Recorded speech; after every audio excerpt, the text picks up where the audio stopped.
Arushi online classes में आपका स्वागत है। मैं दोस्तों जेपी शर्मा।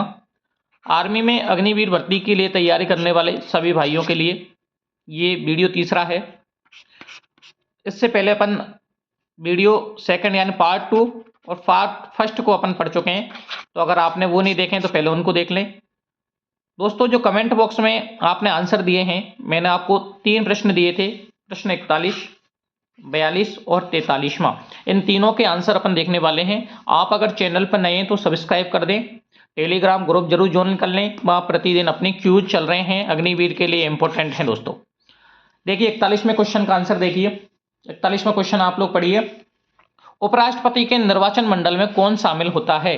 तो ध्यान रखना, उपराष्ट्रपति के निर्वाचन मंडल में संसद के दोनों सदन होते हैं, चाहे वो मनोनीत हो या निर्वाचित हो, दोनों ही भाग लेते हैं। या तो चुनाव हुए हैं या डायरेक्ट चुने गए हैं, दोनों ही भाग लेते हैं। तो इसका सही आंसर हो जाएगा दोस्तों डी। कमेंट बॉक्स में डी आंसर जिन्होंने दिया है उनका राइट है। अगला क्वेश्चन देखिए। किस एकमात्र उपराष्ट्रपति की मृत्यु अपने पद पर असीन रहते हुई? तो ये रीट भर्ती में आया भी है क्वेश्चन ये। तो इसका जो सही आंसर हो जाएगा 42वें का, वो 42वें का जो सही आंसर हो जाएगा दोस्तों, वो हो जाएगा ए, कृष्णकांत शर्मा। अगला क्वेश्चन, प्रधानमंत्री की नियुक्ति कौन करता है? तो ध्यान रखना, प्रधानमंत्री की नियुक्ति या शपथ करता कौन होता है? राष्ट्रपति। तो 41वें का आंसर डी, 42वें का ए और 43वें का बी, जिन्होंने दिए हैं वो राइट हैं। अगला प्रश्न देखिए। स्वतंत्र भारत के प्रथम प्रधानमंत्री कौन थे? स्वतंत्र भारत के प्रथम प्रधानमंत्री जवाहरलाल नेहरू। और अगर उप प्रधानमंत्री अगर आपसे पूछा जाता तो उप प्रधानमंत्री थे सरदार पटेल। सरदार पटेल उप प्रधानमंत्री थे। तो आंसर हो जाएगा दोस्तों सी। अगला क्वेश्चन, लोकसभा का चुनाव लड़ने के लिए इच्छुक व्यक्ति की न्यूनतम आयु होनी चाहिए? तो लोकसभा का अगर चुनाव लड़ना है तो इच्छुक व्यक्तियों की न्यूनतम आयु कितनी हो सकती है? 25 वर्ष होनी चाहिए। कितनी होनी चाहिए? 25। अगला प्रश्न देखिए। सरकार के विरुद्ध अविश्वास प्रस्ताव संसद के किस सदन में लाया जा सकता है? तो सरकार के विरुद्ध अविश्वास प्रस्ताव, ध्यान रखना है, अगर सरकार को आपको गिराना है, सरकार के विरुद्ध अविश्वास प्रस्ताव लाना है तो लोकसभा में, क्योंकि जो प्रधानमंत्री होते हैं अपने, वो प्रधानमंत्री लोकसभा में बहुमत दल के नेता होते हैं। लोकसभा में ही होते हैं किसके? बहुमत दल के नेता। तो बहुमत दल के नेता लोकसभा में होते हैं, इसलिए अगर इनको गिराना है तो आपको अविश्वास प्रस्ताव लोकसभा में लाना पड़ेगा। नेक्स्ट वीडियो देखिए। नेक्स्ट प्रश्न देखिए। लोकसभा का विघटन कौन कर सकता है? तो लोकसभा का विघटन कौन कर सकता है? राष्ट्रपति। अनुच्छेद 85 में लिखा हुआ है कि राष्ट्रपति सलाह पर, ध्यान रखना, सलाह जरूर लेनी होती है। सलाह किसकी लेनी होती है? प्रधानमंत्री की। प्रधानमंत्री की सलाह पर राष्ट्रपति लोकसभा को भंग कर सकता है। आंसर हो जाएगा ए। अगला क्वेश्चन, लोकसभा का नेता कौन होता है? तो लोकसभा का नेता होता है प्रधानमंत्री। तो आंसर हो जाएगा दोस्तों बी। अगला क्वेश्चन, भारत के नियंत्रक एवं लेखा परीक्षक CAG, controller and auditor general, इनका उल्लेख अनुच्छेद 148 से 151 तक है, की नियुक्ति कौन करता है? तो सीएजी की नियुक्ति करता है वो भी कौन है? राष्ट्रपति महोदय हैं। तो आंसर हो जाएगा सी। अगला प्रश्न, राज्यसभा का सर्वप्रथम गठन कब हुआ? तो राज्यसभा का जो गठन हुआ दोस्तों वो 3 अप्रैल 1952। आंसर हो जाएगा डी। अगला क्वेश्चन, निम्न में से कौन सा अंग संसद का अभिन्न अंग माना जाता है? तो ध्यान रखना, संसद 3 से मिलकर बनी हुई होती है, लोकसभा, राज्यसभा और राष्ट्रपति, जबकि सदन होते हैं 2, लोकसभा राज्यसभा। अंग होते हैं 3, लोकसभा राज्यसभा राष्ट्रपति। सदन होते हैं 2, लोकसभा राज्यसभा। तो आंसर हो जाएगा डी। अगला प्रश्न देखिए।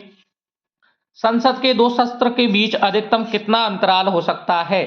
संसद के अपन जानते हैं 3 सत्र होते हैं, एक होता है बजट, दूसरा मानसून और तीसरा होता है शीतकालीन।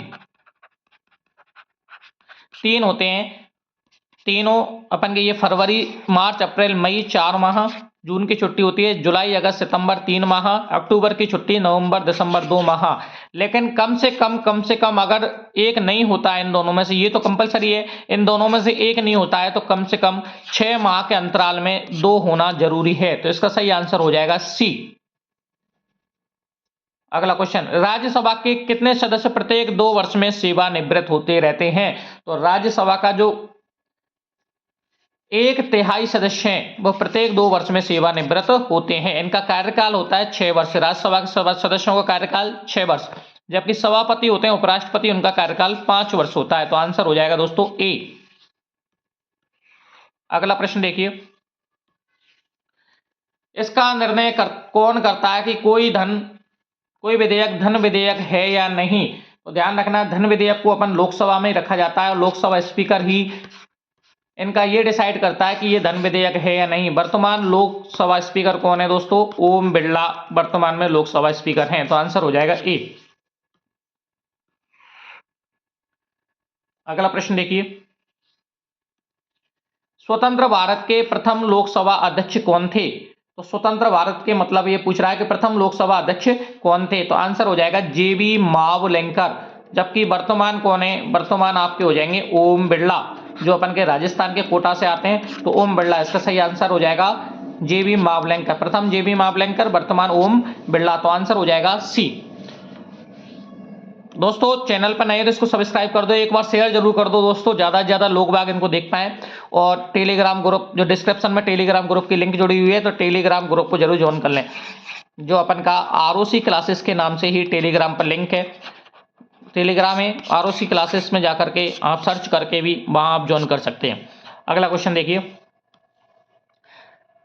भारत में सर्वोच्च न्यायालय की स्थापना कब हुई? सर्वोच्च न्यायालय का मतलब होता है सुप्रीम कोर्ट, और भारत में सर्वोच्च न्यायालय की स्थापना जो हुई थी दोस्तों, वो अपन जानते हैं 26 जनवरी 1950 को सर्वोच्च न्यायालय की स्थापना हुई। और ये स्थापना है दोस्तों भारत सरकार अधिनियम 1935 से लिया गया। सर्वोच्च न्यायालय भारत शासन अधिनियम 1935 से लिया गया है।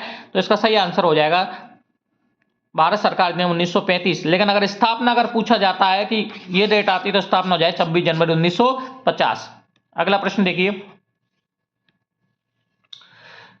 भारत के सर्वोच्च न्यायालय का न्यायाधीश कितनी आयु तक अपने पद पर बना रहता है? बहुत वेरी इंपॉर्टेंट क्वेश्चन है दोस्तों। भारत के सर्वोच्च न्यायालय ने सुप्रीम कोर्ट का न्यायाधीश कितनी आयु तक अपने पद पर बना रहता है? तो इसका सही आंसर हो जाएगा 65। जबकि हाई कोर्ट अगर आपसे पूछा जाता तो उसका सही आंसर होता 62। तो इसका आंसर हो जाएगा डी। अगला क्वेश्चन देखो, सर्वोच्च न्यायालय के प्रथम मुख्य न्यायाधीश कौन थे? तो सर्वोच्च न्यायालय के प्रथम मुख्य न्यायाधीश थे हीरालाल जे कानिया। हीरालाल जे कानिया। और वर्तमान कौन है दोस्तों? तो सूर्यकांत त्रिपाठी वर्तमान में मुख्य न्यायाधीश हैं। सूर्यकांत हैं जो वर्तमान के मुख्य न्यायाधीश हैं, जिन्होंने हाल ही में यूजीसी रोक पर रोक लगाई है, यूजीसी पर रोक लगाई है। अगला प्रश्न देखो, संविधान की व्याख्या करने का अंतिम अधिकार किसके पास है? तो अपन जानते ही हैं कि संविधान को व्याख्या करने का काम किसका होता है? न्यायपालिका का होता है। किसका होता है? न्यायपालिका का।